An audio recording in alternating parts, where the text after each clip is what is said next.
juste à côté, mais il n'est pas grand, hein, il n'est pas brûlant. Voilà.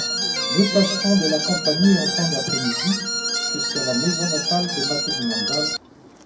La découverte et l'étude des carnets de collecte en 1964 par l'ethnologue Donatien Laurent viennent authentifier la source populaire des chants qui permettent d'éteindre une querelle sur la véracité des chants recueillis. Je suis connu pour être un peu bavard.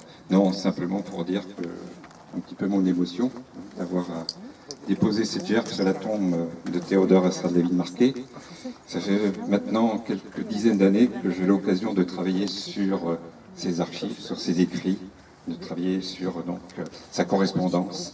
Et à force de fréquenter comme ça quelqu'un, de lire, notamment dans la correspondance, on finit par penser qu'on le connaît un peu mieux, psychologiquement, et on voit apparaître un personnage qui n'est pas nécessairement celui qui est le personnage officiel, ce qu'on a pu en dire.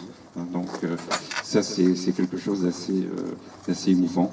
Et puis aussi, d'ailleurs à propos des archives, un petit mot, et en présence ici des représentants de la municipalité, grâce à la famille, qui devait être présente aujourd'hui aussi, grâce à la ville de Quimperlé, les archives de Théodore sont aujourd'hui en cours de numérisation. Donc le projet est de numériser l'ensemble de ces archives et de pouvoir les mettre à la disposition ensuite de ceux qui s'y intéressent, des chercheurs, de pouvoir continuer à travailler, à mener des études sur son œuvre. Et puis aussi, je vois le nom du général Herzard-Lévy-Marquet, Pierre Herzard-Lévy-Marquet, aussi un petit peu d'émotion, parce que sans lui, sans son aide et vraiment son soutien, rien n'aurait été possible dans ce domaine-là. Et ni à Carensker, ni à Carnot, puisqu'il a été aussi partie prenante et très tôt, même avant l'acquisition du manoir de Carnot par le département du Finistère, il a été partie prenante de ce projet, il l'a soutenu et il a facilité le travail de Donatien Laurent avant moi, puis le mien, avec un accueil toujours très convivial à Carensker, et j'associe évidemment sa femme, son épouse, Bonne de la Ville-Marquet, voilà. Et puis les enfants qui ont continué à poursuivre cette œuvre, à faciliter ce travail. Et donc c'est ce que je voulais dire aujourd'hui. Je leur dis toute ma gratitude, et puis qui va bien au-delà de moi, puisque c'est une gratitude, je dirais, pour la culture bretonne en général, orale et écrite.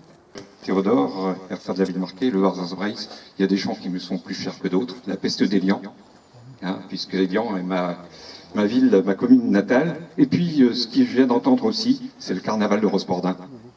Le carnaval de Rospordin. Et bon, moi qui ai passé une grande partie de mon existence à Rospordin, eh bien, voilà, Pardon, prochaine fois, peste d'Élian. Bon, peste d'Élian. Non, le carnaval de Rospordin, c'est très bien. Et petite anecdote, on parlait de Donatien Laurent. J'étais son étudiant à Brest dans les années 76, et avec des amis, Michel et Monique Guary, on avait composé une chanson sur feuille volante qu'on a distribuée pour le carnaval, on rentrait du carnaval de Lannion, ce qui explique sans doute les choses, et donc on était déguisés et on a perturbé le cours en chantant cette chanson sur l'air du carnaval de Rospordin. Donc le pauvre Donatien se demandait un peu ce qui se passait, ce qui lui arrivait.